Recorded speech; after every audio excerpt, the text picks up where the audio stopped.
Hello everyone, welcome to the Interconnected YouTube channel. My name is Kevin Xu. I am the author of the Interconnected newsletter on Interconnected.blog, which is the internet's only bilingual English-Chinese newsletter on the intersections of tech business, investment, and geopolitics. Today I'm going to do another narration of a follow-up post to our Latin America tech ecosystem coverage that is in a separate YouTube clip that you can look up. Today's article is a deep dive on the engineering talent distribution of Mexico and the Latin America region in general, based on the personal learning that I did during my visit to Mexico earlier this year. All right, so let's get started. The learnings that I share here are mostly based on the conversations I've had with startup founders and operators based in Mexico and Colombia specifically. So they are limited and subjective, but also fresh and relevant. As an investor focused on developer-focused products, open source startups, and infrastructure technology companies, I care deeply about the engineering talent, both quantity and quality, as a proxy to discover and evaluate these pure tech opportunities. So let's talk about the talent level distribution. The LATAM region should, of course, not be treated as a monolith when it comes to engineering talent distribution or any other matter like business culture and market entry strategies. Here's the general impression I got from the people currently starting companies and competing for talent. The developers in Mexico tend to be mostly junior. An often cited number is that Mexico graduates 130,000 engineers every year from its university system. Assuming that's accurate, this pipeline of fresh graduates has a lot of unrealized potential. Anyone who has operated a tech startup can tell you while having access to young, affordable developers is great, they require training, hand-holding, and more than a little top-down management attention to ramp up and become productive. So learning computer science concepts with problem sets and attacking real-world engineering problems are quite different. Now, unlike Mexico, Argentina has a reputation for boasting one of the most experienced engineering pools in the LATAM region. Despite being a relatively small country in terms of population, 45 million versus Mexico's 128 million versus Brazil's 211 million, the bench in Argentina is deep. There is a high proportion of talent experienced in leading engineering teams, managing large-scale tech organizations, and running development methodologies like Agile.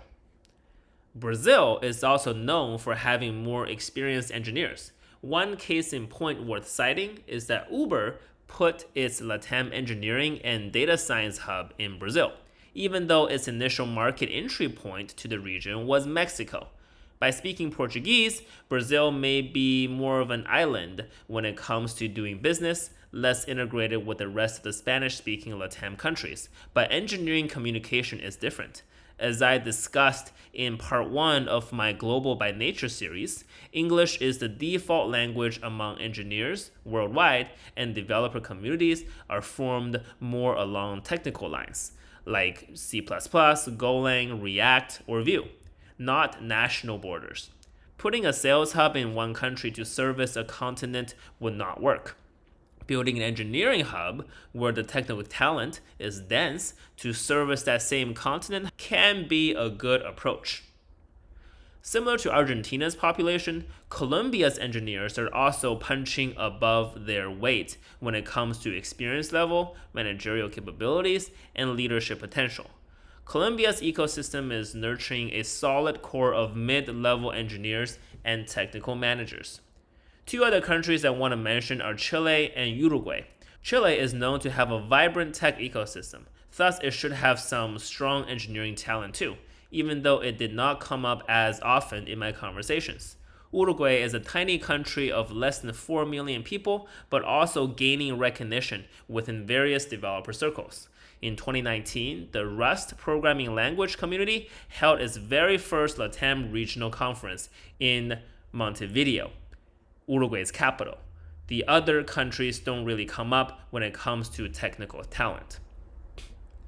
Let's talk about maturing companies and English proficiency. To explain this distribution and disparity of engineering talent, two lenses have been helpful to me, which is one assessing the local mature companies and the country's English proficiency. In terms of mature companies, nowhere is this lens more applicable than assessing Argentina, where two of the most mature tech companies on the continent are headquartered, Mercado Libre and Globant. The e-commerce giant Mercado Libre was founded in 1999, trades healthily on the Nasdaq right now, and by the words of the famed investor Fred Wilson, is one of the greatest internet companies ever in any region. Mercado Libre survived the dot-com bubble and has been flourishing since. Because of its scale, reach, and longevity, Argentinian engineers who've worked at Mercado Libre have an unique advantage in growing their skills, both technically and managerially, in ways that just aren't available to most people in other countries. Founded in 2003 in Buenos Aires, now headquartered in Luxembourg, Globant is another force in the Argentinian tech ecosystem and publicly traded on the New York Stock Exchange. With a global workforce of more than 16,000 people, its main business is to provide engineering capabilities for other, more well-known companies like Google and Electronic Arts. While this kind of outsourcing shops usually do the quote-unquote dirty work, and thus don't house top-tier engineers, Globant appears to be higher on the technical food chain. Rumor has it that it works closely with Disney and is the main product engineering force building Disney+. There's no question that the growth and maturity of these two anchor tech companies play a huge role in Argentina's tech ecosystem and talent development. Similarly, Brazil's Nubank and many other fast-growing startups are having the same effect there. Along the same line, Rappi's growth and the many Rappi Mafia startups it has spawned are having the same big impact in Colombia's tech ecosystem and its talent development.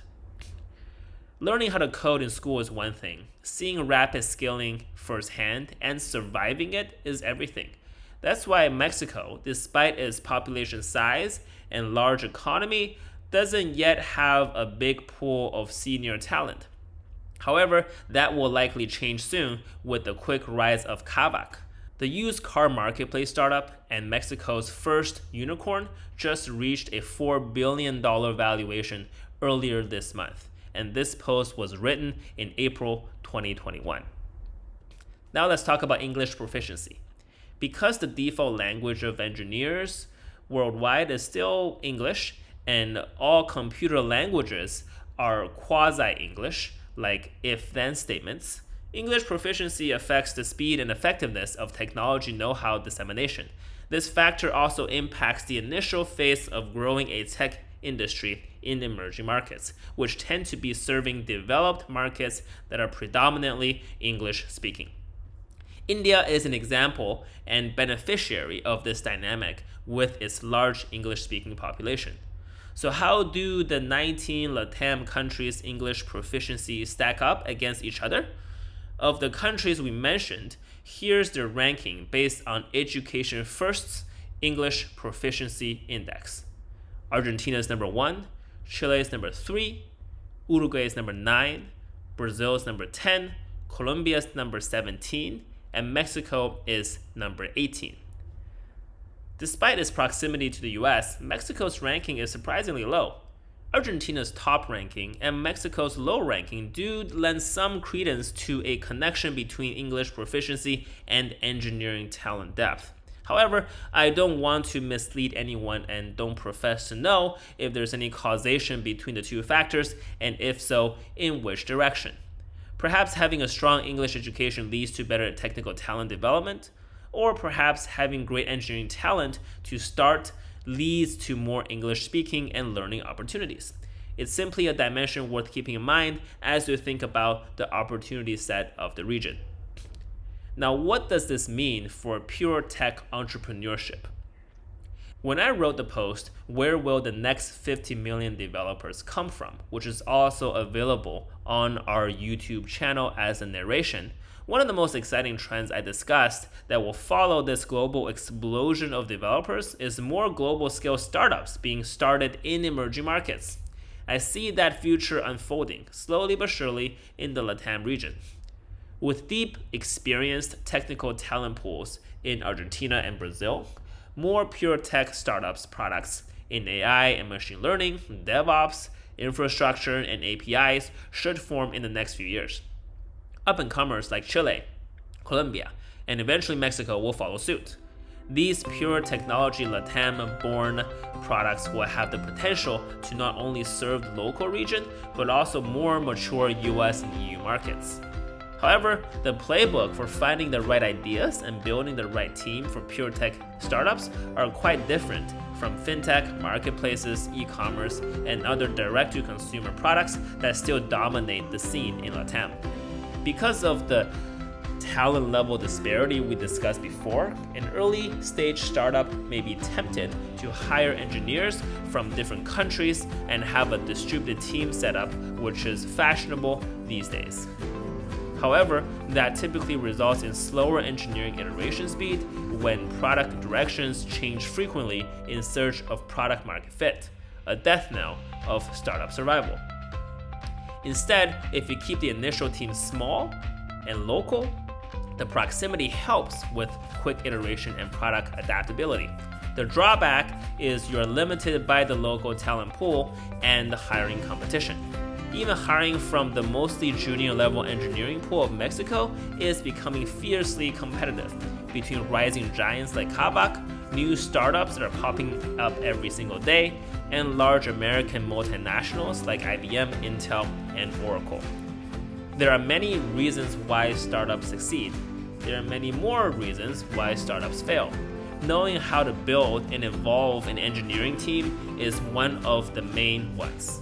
It's something every tech ecosystem needs to wrestle with. LATAM, Latin America, will be no different.